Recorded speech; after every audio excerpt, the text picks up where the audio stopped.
I'm very happy that you're at my sofa today. Thank you. Thank you for inviting me. Yeah, no, thanks for coming. How do you feel sitting on the sofa, breaking the silence? I think this is the first one for me, but I think I'm ready to talk about it. I feel comfortable nowadays with the topic. So I'm really grateful that you opened this place and Mm, this space for me yeah, today.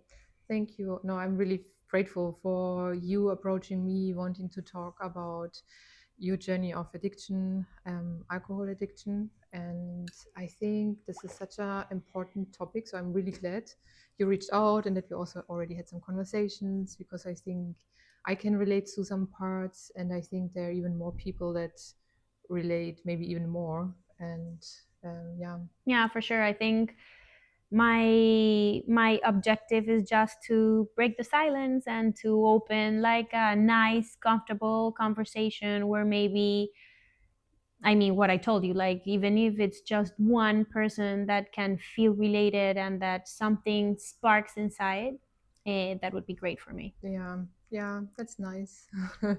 So why are you so motivated to break the sentence? Because I know there's a story behind.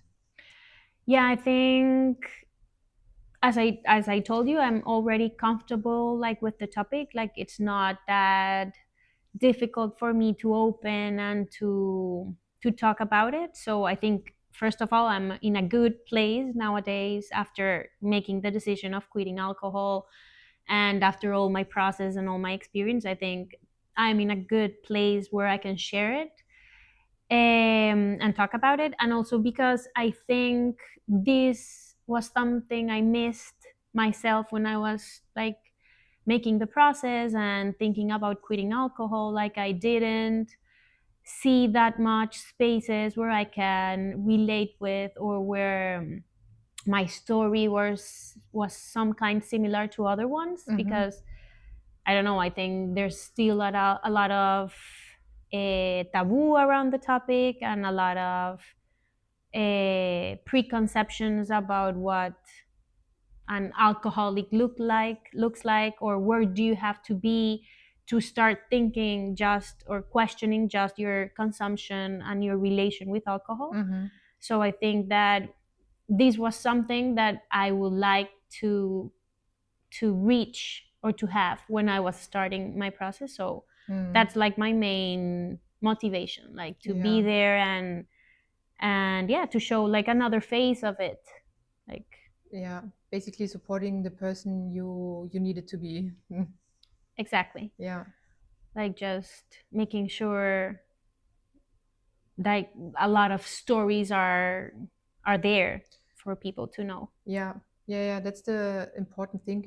And my motivation also with breaking the silence that there are so many different stories, and it's not like okay, this is addiction and this is how it looks like. Yeah. And then someone cannot relate to the story but still feels like okay, something is off, and this is with all the different topics, and that's why I think it's so important. And I'm so happy that you're here to share your perspective of the story. Yeah. And also with alcohol, I think that's such a topic, such a it's so normalized. So I'm also really curious to hear from you how your relationship was with alcohol before you realized like okay, maybe I need to change something, Hmm. and how did you realize? Yeah, I think my story starts when I was really young. Like I think in my country, alcohol and having access to alcohol in a really young age is not that difficult. And also there are family events and family scenarios where it's okay to drink although you're not 18, because in Colombia you Mm-hmm. have to be 18 to have access to alcohol. Mm-hmm. So I think I started really young and it was really normal right there, right then.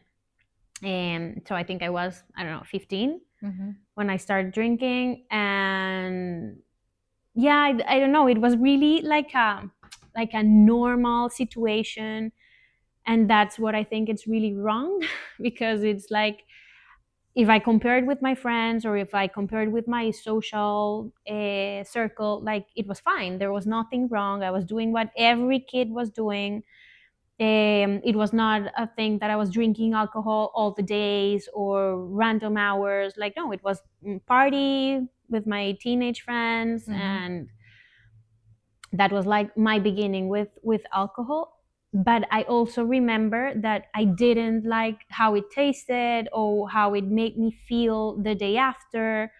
Eh, so for me, from the really beginning, my relationship with alcohol was always to get intoxicated. Like, it has no sense to do it if I was not going to get to that point, because I didn't like the how it tasted. So I really want to get to have fun and to Yeah. be with my friends and to, yeah, to be like in the moment. So that meant for me to get intoxicated.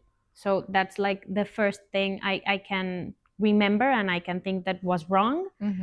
Um, so yeah, then I started like my drinking consumption, and it was in 2019 when I decided I was going to quit.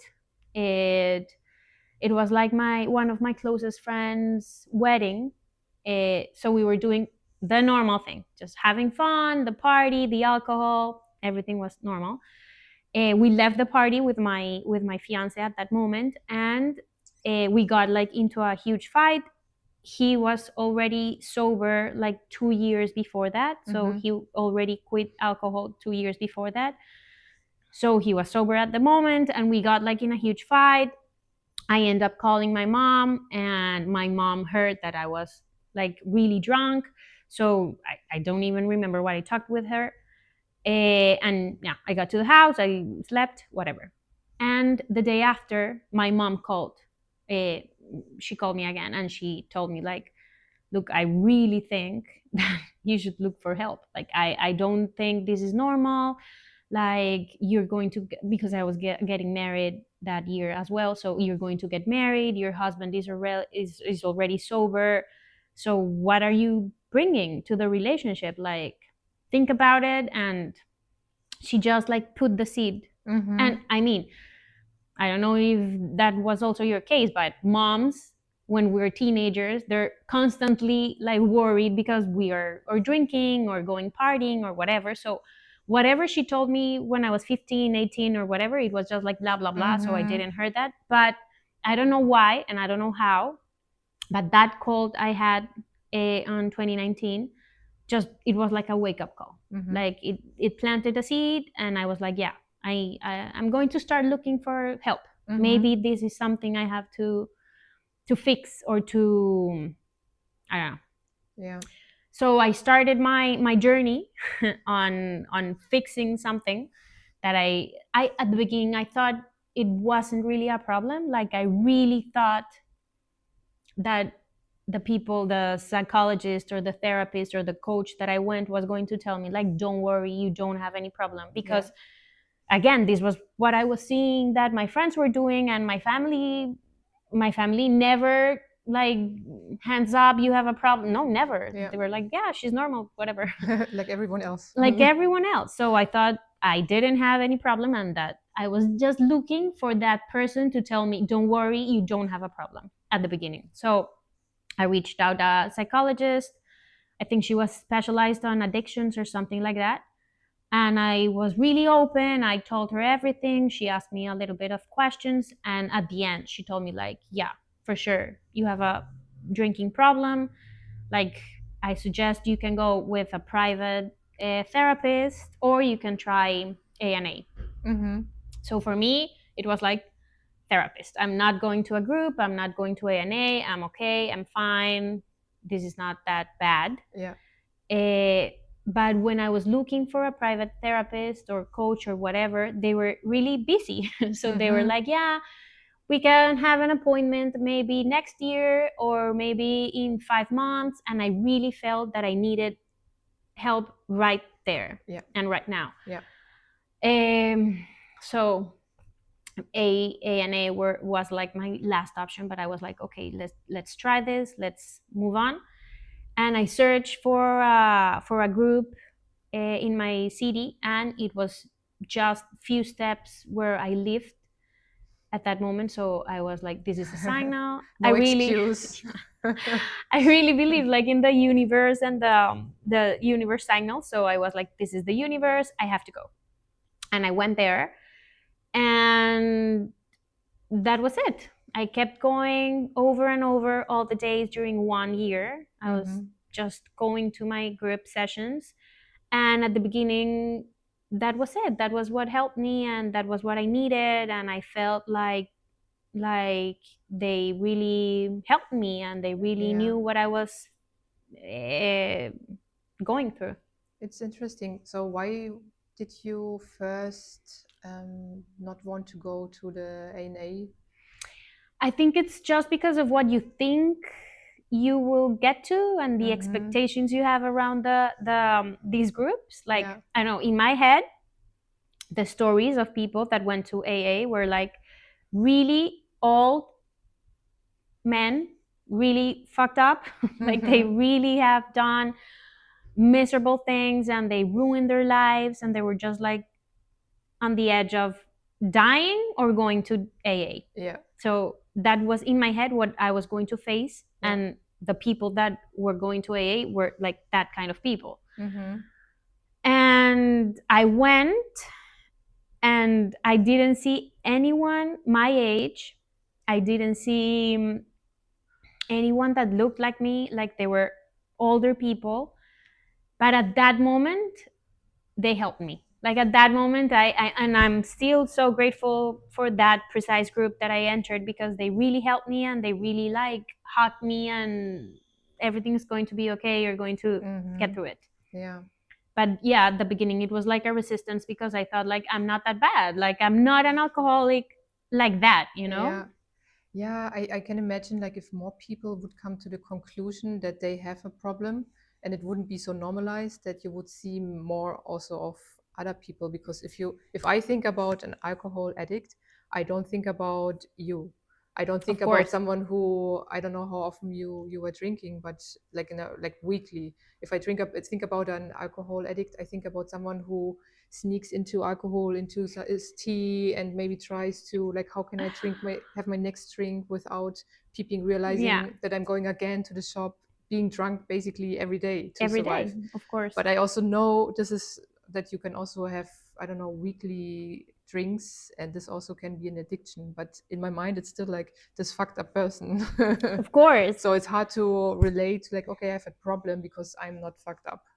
That's the main point that I think I can rescue about my experience in Mm-hmm. AA, because that was my first question. Like I've I've not done anything that bad Mm-hmm. to quit, you know? Yeah. Like where do you know it's the moment? When do you know it's the moment to quit? Yeah. And always the answer was, you're so blessed, you haven't been there. Like you Mm-hmm. haven't get to that point yet. Yeah. Like, and that's what's going to happen. Like if you're still drinking, that's the worst case scenario could happen. But you don't have to get to that point. You just have to question something that has been normalized all of your life and your entire life. Yeah. Uh, in my case, when I quit it, I had to stand up with this decision, with my friends, with my family. Like I remember my dad and my aunt being like, you don't have a problem. Even my husband, that he was sober 2 years before I took the decision, he was like, don't worry, you don't have any problem. Like Yeah. no one can see it because it's so normalized. Yeah. And They don't want to hear it, I guess. yeah, Because and this would mean if you have a problem, then I have a problem too. of course, if you have a problem, I drink more than you or more often than you, then I have also to question myself. And yes, Yeah. yes, you have to. Yeah. So yeah, that was like a huge lesson for me, and it's also something that I try to talk about more often. And it's like you still have the opportunity to question yourself and to and to take decisions before it gets worse. Yeah. Yeah. I mean, first, congratulations to this win that you could leave the alcohol behind at such an early stage. Because I see it just being in the world, like how difficult it is because it's so normalized. Every time I'm going to a place and I don't order something with alcohol, there are some people that either push you, it's like, oh, come on, you always had like one, especially if I'm going home to people where they know my drinking behavior from that time. Mm-hmm. Or you hear other questions like, are you pregnant? Or you need to justify why not. And then it's like, but why do I need to justify? Why do they not need to justify why because they drink? Like, Yeah, it's weird. it's yeah, I think I've heard this a lot, and it's alcohol is the only substance that you really have to justify the no consumption. Yeah. And this is the weirdest thing because it's a toxic substance. You know it's a toxic substance, Mm-hmm. but you even have to construct lies to defend your no consumptions, like what you're telling. Like, I prefer to say I'm pregnant. Yeah. Like, yeah, I'm pregnant, just stop offering me Yeah. alcohol. Or I'm taking antibiotics. At the beginning, I was not able to. I didn't feel comfortable like talking all of my experience, and I was like in other place. Yeah. So I was constructing lies every time, like, no, I'm sick. No, I'm in antibiotics. No, I'm drinking whatever other medicine. Yeah. So it's really weird. And also, in my case, people are expecting the worst story. Like, why are you not drinking? What happened? Did you kill somebody? Like, what is it?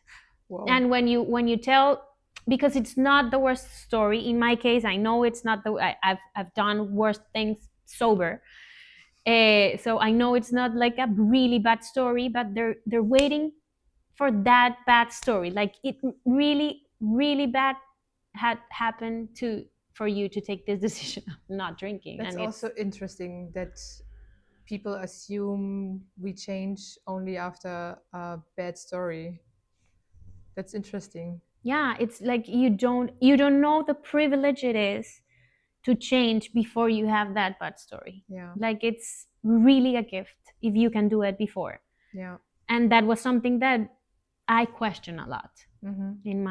in my process. Uh, so yeah, I think it's really weird that you have to create lies just to justify your not consumption. Yeah. Do you think coming to Spain helped you in the process? Like having a different surrounding, also a husband that is already sober? I mean, I'm grateful I came to Spain already with some years of sobriety. I don't know, because Spain invites you all the time to drink, Yeah. and it's also really normal. Like, I remember, my husband received like I don't know, it was like a guide of a cultural social guide, for him to know about Spain and about Spain culture, when we got here. And one of the topics was alcohol, and it was like, it's fine if you order a wine or a beer at 10 a.m. or 11 a.m. or whatever. If that's your breakfast, that's fine. So I'm really happy that I came here with some background already, because Spain is a country that invites you a lot, that's really normalized. And I think it would be really hard to keep it, and to keep the decision if maybe I was, I don't know, a year or months, after taking the decision to quit. So Yeah. definitely it didn't help. It didn't help. But I think also, like, it showed me once again that nowadays my decision of not drinking doesn't come from a place of fear, Mm-hmm. or of yeah, fear. It came like more as a decision of my well-being and loving myself and taking care of myself. Like it's just another place where I am right now. Yeah. So how long is it ago that you stopped drinking? 2019? Yeah, 7 years. Okay. 7 years this year. And how has it changed for you, like living without alcohol? Like first about the view on addiction, how this changed, but also your well-being. No, everything has changed. Because I started so young. My first parties, my first concerts, my first, yeah, like social abilities were already created with alcohol. Like we're already with alcohol in between. So I mean, I quit and I didn't know who was I partying, who was I in concert. Did I like music? Did I like partying? I didn't know because Yeah. I didn't know myself in that context without alcohol. So I started like knowing again myself and really knowing like who am I, what do I like. I discovered I don't like partying like at all. I like dancing, I like going to a concert, like I like those spaces, but Yeah. party is like I think it's so overrated. Like I don't like it. So just like also like my music taste, my who I want to be with, where I want to spend my weekends, everything changed for me. And I thought I was going to lose like my really closest friends because I was no longer going with parties with them, and I was like the only one of the group that was taking the decision of not going to party, or if I went partying, then at 12 I was already getting out because everyone was already in other headspace. Yeah. So I really thought like, okay, I will have to make new friends. um but of course, if they're true friends and if you have constructed like really strong bonds since every time, they will stick with you no matter what. But I lost friendships. I lost, yeah, like I thought I was not going to be able to have fun anymore because I thought it was always going to be related with alcohol or with any other substance. So I was Yeah. like, I don't know if I'm going to. Am I funny? Am I going to have fun? Am I going to make people laugh? Am I a friendly person? Like, yeah. So everything changed. Wow. And health, I think because I also was really young, I didn't had the I don't made that much damage, I think, to my health issues. So it's not that like, oh yeah, you lost a lot of weight or your or your stomach feels better. Of course it does, but I mean, it's more like a mental change, like a structural change. Yeah. Yeah. Yeah. Wow. I'm so like I don't know, listening to you, I remember my own stories as a teenager. It's like, oh my God, this was so normal to get so wasted. And I'm so glad that I don't know, got out of this behavior. Sometimes I feel like when I go back to Germany and they knew that I was drinking more there, it's more difficult to be surrounded in the spaces. But I think now it's also like you say, like if these are true friends, they understand and respect your decisions and don't push you. But it's definitely a challenge. Yes, and I think it's the greatest challenge. For me, it Mm-hmm. was the greatest challenge just to stand up behind the decision. Yeah. And that was the year I was going to get married. I got married. Yeah. But that was the year I was getting married. That was the year where I have like a lot of bachelor parties and family meetings. And my family was when I told them like, no, I'm not drinking. But why? But why? You're so boring. It's you're going to get married. You have to drink. So even hearing them, like Yeah. you have to stand up and say, no, I'm not drinking, and I'm not going to, and just be strong behind that decision was, for me, was the greatest challenge. I remember I had to talk with my best friends that were like organizing my bachelor. Do you say bachelor? Mm-hmm. Bachelorette. Bachelorette. Yeah. Bachelorette. Same. So yeah, they were organizing my bachelorette, and I had to ask them. I had to go honest and say like I'm having this. I'm taking this decision. I'm not going to drink. Like, please don't beg me to drink. Don't ask me. Don't beg me. Don't force it. Yeah. Like, leave me alone. I love you. I'm having fun. I will be fine. Just please don't do it, because I knew that was going to happen, and I Yeah. had to prepare them and prepare myself also to the for the situation. So yeah, it was a huge challenge. Yeah. Did you find a new personality, or did you find new, I don't know, yeah, things about yourself? I mean, I think I had to put myself more and to be brave enough to do things sober, to Mm-hmm. do it but sober, you know, Okay. because it's my personality. Like, I know how I am, but I'm a little bit shy, and I think alcohol just yeah, like facilitate me to do some sort of things socially. Mm-hmm. So yeah, I don't think it was like a change of personality, but it was just like forcing to be the person I know I am, Yeah. but just do it sober. It sounds super empowering, to be honest. Like you leaving your comfort zone Yeah. that you before had to use alcohol now. And alcohol is not really a real empower, because after using alcohol without the having alcohol in your blood is okay, it's not the same. You again the other person Yeah. without the empowered version of yourself.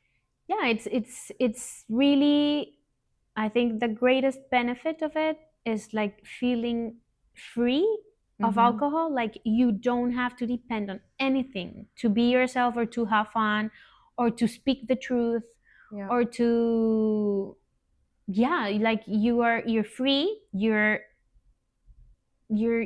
sure of the decisions you're making. Like, you can stand behind that decisions because you were present, you take the decisions, you were sober, you're accountable of doing that. Mm-hmm. And there's no longer like someone else like telling you the stories of the night before, and you just being Yeah. like that's not me, or how in the world I did that, or how in the world I said that. Like, Yeah. that's so powerful, as you said. Mm-hmm. Yeah. Also, how much fun can it be if you cannot remember the fun with alcohol, right? It's like, hey, I did something, but I don't know what. Yeah, I mean, that was also something I question a lot, because I mean, I have the greatest memories, and I have core memories, like being drunk when I was young, but and they were so, and they still are like so precious to me, because I really had fun, and it really make my, yeah, like my core memories. Mm-hmm. But they're not they're not like, you can do it again, and you can do it sober, and you will still have fun, and you will still have your friends to be there and to have fun with you, and to really recognize who you are from being sober. Like, Yeah. of course, nowadays, if you have a great night, you're more happy because you know it was truly you, and you know what you make, like Mm-hmm. what you said or whatever. Yeah. And without waking up in the morning with hangover. No, that's the real Yeah. blessing. Like, you have again your weekends, you Yeah. can decide what you do. You're just feeling so miserable the other day, like the next morning when you're drinking. So Yeah. that's really a gift. Yeah. No, it is. Did you miss alcohol in the process of stepping into your more empowered version of doing things you haven't done before, that you're like, ah, I just would love to have a drink and go on the dance floor? I don't know. For me, I think at this moment, I crave alcohol, like in really, when I like having a bad day, or when I had like a really difficult work day or something that stressed me a lot. Like, I still know that alcohol uh, helped me those days, like to release Mm-hmm. stress and to release. And I know I used it those days for that as well. Like, it was normal for me just getting home after work and having a glass of wine and drinking it. by myself, just one, Yeah. and it was good for me. Yeah. So nowadays when I have those really like hard days, I'm like, ugh, and I make fun and I say like I need 2 tequilas right now. But I learned also like another way to do it. Like I learned how to do it by cooking, or I learned how to do it by being present with my pet or with my husband or talking about it. Yeah. You know, it's not like the alcohol is the answer for everything. No, of course not. Yeah. And of course you will find like other ways to do it. But yeah, being completely honest, I still some days think like, and I make jokes about it, and I'm like, yeah, I need a tequila right now. Haha. But I mean, for real. I mean too. But yeah. Yeah. How was your relationship before? Like, how often did you drink? That was something my first psychologist asked me, Mm-hmm. and I answered feeling that it was completely normal. But it was I don't know, maybe 2 weekends on a month, 3 weekends. It depended. It was maybe just one weekend, or maybe 1 month passed and I hadn't have any drink or any alcohol. So it was not that regular, not that constant, Yeah. which makes it also a lot e- difficult to recognize that you have like a drinking problem, because it's not like what you used to see with a person that has any problems. Of course there's people that drinks more than I do, Yeah. friends that drink more than I do, like, Yeah. but yeah, it wasn't like that much. Yeah. How do you know, or how does it maybe, like, what can you tell people to look out for in their drinking behavior if they know that's like an addiction or could be an addiction? Mm, Like, because it's, I think we really have like a very strong image of addiction. yeah, I mean, I think my desire is not to say like you have to quit, Yeah. because Yeah. I know there's people that live completely normal lives by drinking whatever. Yeah. So it's not like my intention, but I also got into the, like, I nowadays I have a perspective that alcohol is a problem. Like before I thought like alcohol is not the problem is the person, because you have traumas, because you have your own personality, whatever. But it's just like, stop defending alcohol. Alcohol is bad. It's a toxic substance. It does harm Yeah. your body. Like this thing that people tell you, like maybe one glass of wine for your heart and maybe one whiskey to longevity, whatever. That's bullshit. Like alcohol doesn't work in that way. Yeah. So I mean, it's not like I can say when alcohol is an addiction or not. It's just, my invitation is just to question your own relationship with alcohol. It Mm-hmm. doesn't have to be bad all the time. It doesn't have to, you don't have to have the worst hangovers. Just ask yourself, like, what is bringing alcohol to my life? Like, is Yeah. it bringing something good? Is it bringing something bad?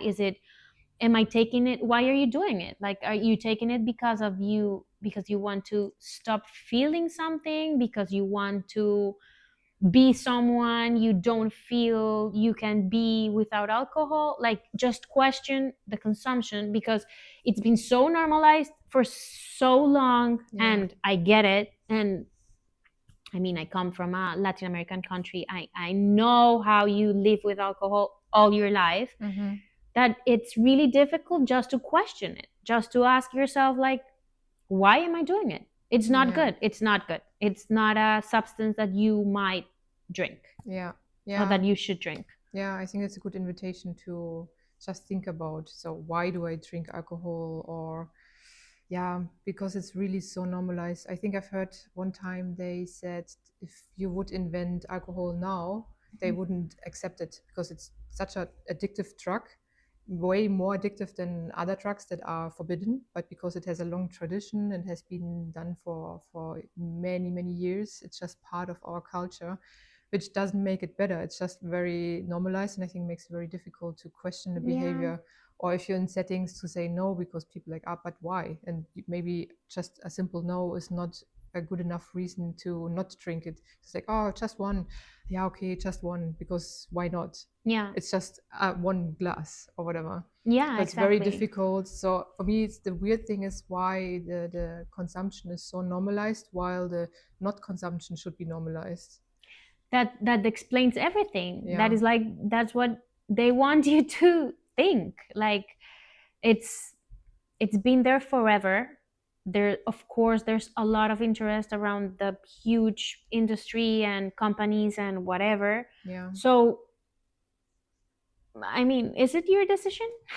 Is it Mm, what you want? Like, is it, are you doing it because you want to, or because there's something you're scared of, or because just to be normal and fit in the group? Like, it's just an invitation because it's not normal. Like, yeah. Yeah. it's not that great. No, I really enjoy going on a party nowadays without drinking alcohol and feeling amazing the next day. Such a Yeah. nice experience. I mean, if I think bars should include coffee on their bars, on their menus. Like, Yeah, you should have other options just to get that stimulation, or to not be tired at 12. yeah, Because I get it that I couldn't be on a party after 2 a.m. sober. Like, it's really difficult to be there, yeah, just because you're tired or whatever. And I also don't like this energizing drink, so I prefer to be also like on another thing. But yeah. coffee would be a great option. Maybe Water. water, tea, I don't know, like other, there are other options that could also like help you.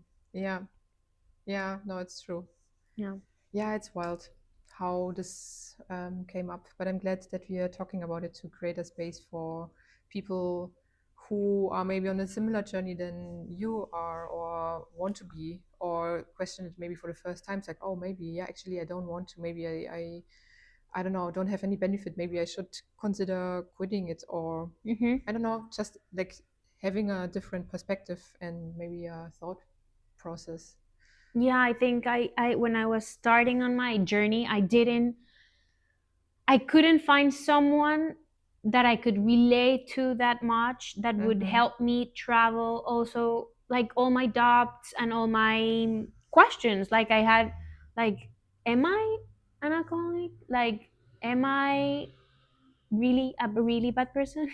And also, um for me nowadays, I think I decided like to, I don't feel comfortable with telling myself I am an alcoholic. Like, I don't feel I am an alcoholic. Like, I know I have problems with alcohol and the consumption of alcohol, and I decided not to not to drink anymore. Mm-hmm. But for me, the word and the title alcoholic was too heavy, and Yeah.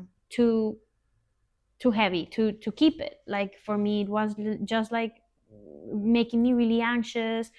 And as soon as they told me, yeah, you're an alcoholic because you come to AA or whatever, Mm-hmm. I thought like, I started to feel really anxious, and I thought like, am I going to drink all the bottles of alcohol in my house and then die Yeah. tomorrow? Like, it was really tough for me, like, accepting that. So my invitation as well is just, you don't have to buy any titles, like, you don't have to Mm-hmm. buy any diagnosis. Like, you can question yourself from another perspective, from another side, and just like try it. Yeah. Try it. Like, try one day, and then try another day, and then keep trying, and like just watch what you experience, what your mind tells you. Of course, every alcoholic will say like, I can quit alcohol anytime, I'm not an alcoholic. Like, try it, Then do it. Yeah. and then tell me Yeah. what you feel or what you Yeah. think. Or because it's difficult, and you can see how attached you are socially and mentally to a substance that's a toxic. Yeah. Yeah. I think you also said something really, really important and powerful, like the identity. If you name yourself like I'm an addict, and then I probably also buy all the things you believe an addict is.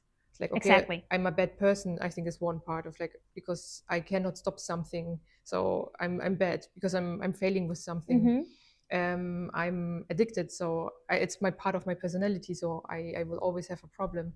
Which, while you're saying like, if you have an addiction problem, this is something not ingrained in your identity, so there's more leverage of changing something. And I think it's so Yeah. true, like buying an identity is very, very difficult, or can be very dangerous. Yeah, it's really heavy. Like it really, for me it has like too much of a connotation, like to keep buying the notion that I am an alcoholic. Like Yeah, I like to think of myself that I'm a person that have a drinking problem and have a problem with consuming alcohol. But I mean, I also get to this conclusion like recently, because alcohol is the problem. Like if you just think that there are some people that can manage alcohol and there are some that cannot manage alcohol, like you will be like in the wrong side of the story. I don't know, like it's alcohol hmm, is not good for anyone. Like no one can manage it, no one can yeah, drink it and not have health issues. Like it's a toxin and it yeah, affects everyone that takes it and that yeah, consumes it. But you decide, or in my case, like I decide to take actions and I decide to stop drinking and I decide to do it because I love myself. And so I think it changed my perspective a little bit more, and also it made me easier to walk through it. yeah. What also comes to my mind right now is like, I completely agree with alcohol is the problem, and maybe some people are able right now to deal and have a normal life, while others, maybe there was just a moment of something bad happening while they were already in this habit of drinking alcohol more, and then it was just a perfect medicine in this case to go even more, and then it goes down more. But that, which doesn't mean it cannot happen to anyone. Yeah. Yeah. So I think also in my mind is like, okay, we have these two groups of people, one they can deal, one they fail. But I think this can Exactly. happen to anyone because life is up and down, and sometimes it's just a really bad timing. And some things, and like, okay, now alcohol is really good solution for me to not feel what I have to feel. Like, I had one experience where I was really down in my life. I told you last time, where I was just thinking like, oh my god, now numbing myself with alcohol Mm. sounds so sweet, like so nice. But I know if I would do it, it would be just an easy way out of not feeling what I need to feel. And I'm glad that I did not have a habit of drinking a lot of alcohol. So because maybe I already like, I need something to relax, then it would be okay, maybe a little bit more to relax, because now I'm in a bad situation. So it's, everyone will agree I need this alcohol, because sometimes it's also part of advice, like, just drink some wine and you will get over your Of heartbreak or course. whatever, which is so stupid.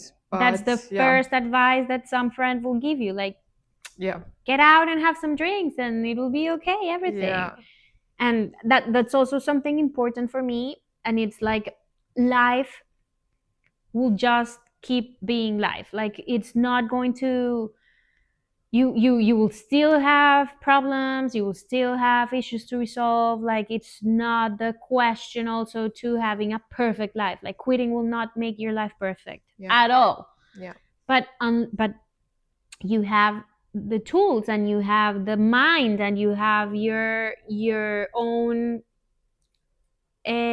force to let you move forward and let you take decisions and let you be accountable for those decisions that you're taking. Like it's not going to be like a pretty perfect pink life after you quit. I mean, it's still life.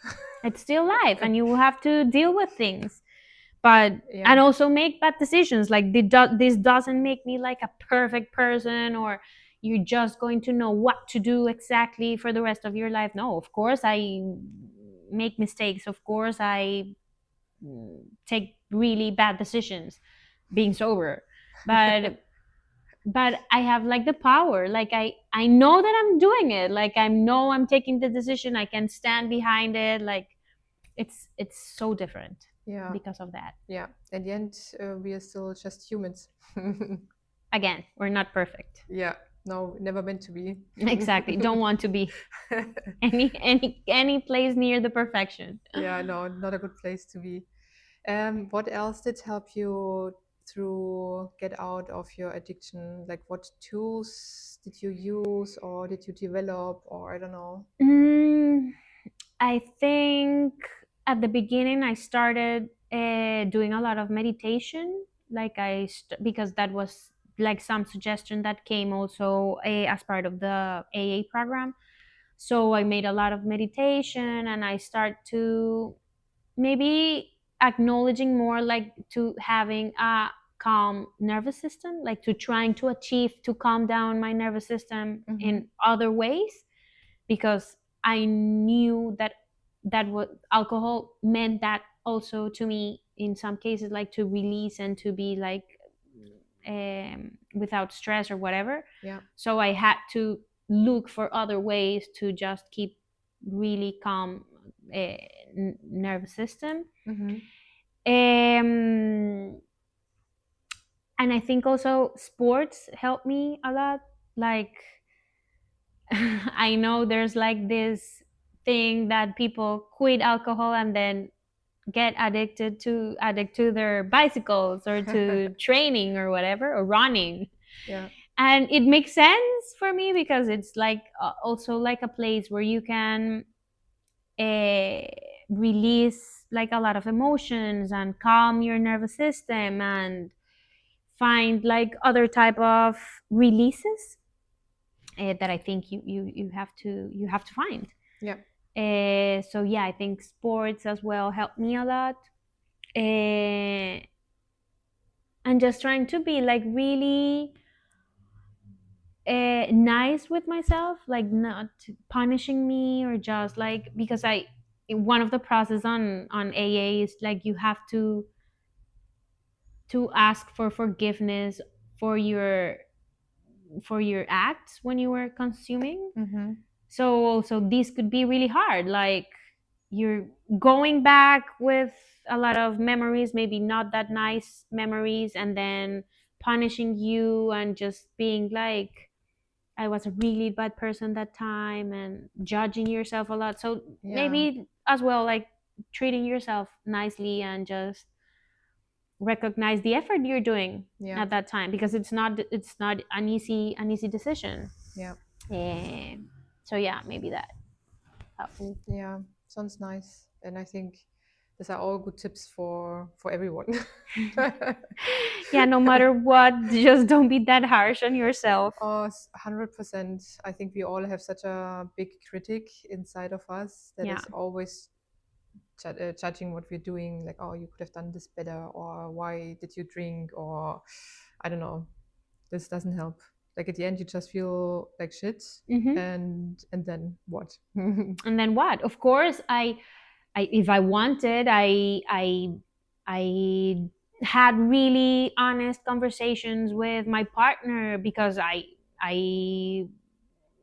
I knew I was not the best person with him in many moments when I was drinking, or I don't know if I felt it was like a really honest feeling. Like I for sure I will contact that person, and I will just let him or her know that I'm sorry about what happened or whatever. But I think that's also something that you have to learn in your life, like Mm, to ask for forgiveness, and yeah, to acknowledge that you're not perfect and that you yeah, make yeah, mistakes, and that's it. yeah. And life can be really uncomfortable sometimes. It's part. It is. Yeah.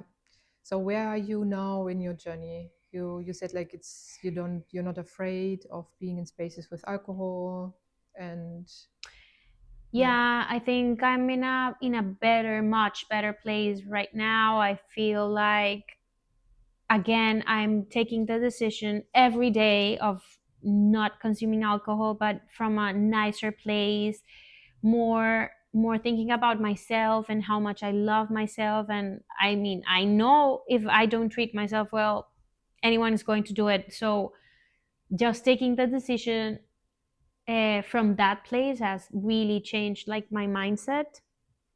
uh, and also feeling really comfortable sharing my story and talking with my friends and being honest with them. Like, I know I can't change anyone, it's not my responsibility Yeah. and it's not in my hands, but I think I can just open these spaces and these conversations. Like, I can reach people that are feeling similar or that are questioning, just questioning. It's just Yeah. the first thing you have to do. Like, is it good? Is it normal? Am I doing, why am I doing it? Yeah.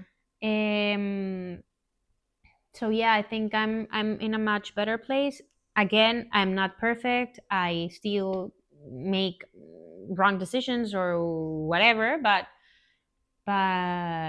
yeah, it feels different. Mm. It I feels mean, and different. it's also independent from alcohol. You make Yeah, kind of decisions which, yeah, yeah, and life still happens, and I've still had to. life is lifing.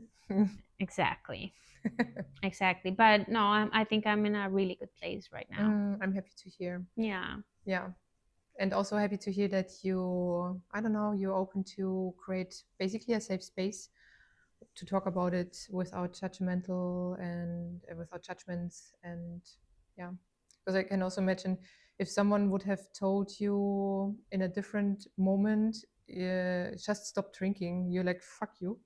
of course. Like, who are you to tell me what I have to do? Yeah, I think for everyone is different. Everyone has a waking call in Yeah. different ways. Like, maybe it's your mom, maybe it's your boyfriend, maybe it's yourself. Just maybe you really have to be in a really dark place to take the decision. Like, Yeah. it varies a Yeah. lot. Yeah. I mean, also, this video can be an invitation to just think about how alcohol is part of our society and how we're using it. And if we want to use it that way or not, and what we do at the end, it's like everyone's decision. There's Yeah. not a right or wrong because everyone makes decision of their own lives. Yeah. But still, I agree that alcohol is not a great thing. Maybe it's your time, maybe it's not your time, maybe you have to Yeah, live another 10 years or 5 years or whatever. yeah, But maybe this is your wake up call. Maybe this could help you in any way you're you're going through. yeah. Are there some things you would like to share that we haven't talked about yet? Mm, no, no, I think we talked about it. Oh. Very nice. I'm very happy to hear. And I'm also very, very grateful and thankful that you're here, that you shared your story, gave some insights. No, thank you. I think that's no, it's super valuable to get the first-hand experience of someone, and especially because it gives a completely different perspective to alcohol addiction and the way you deal with that, to where people can maybe relate to more. So maybe Yeah. you are the person that you needed when you stopped drinking, or before, or yeah, at the time before. Yeah, for sure. I would love to had this video Yeah, 7 years ago, yeah, but it's never late, and yeah, it might help someone. You never yeah. know. Yes. Oh, thank you. No, thank you. Cheers with teeth. Yes, cheers. Mm.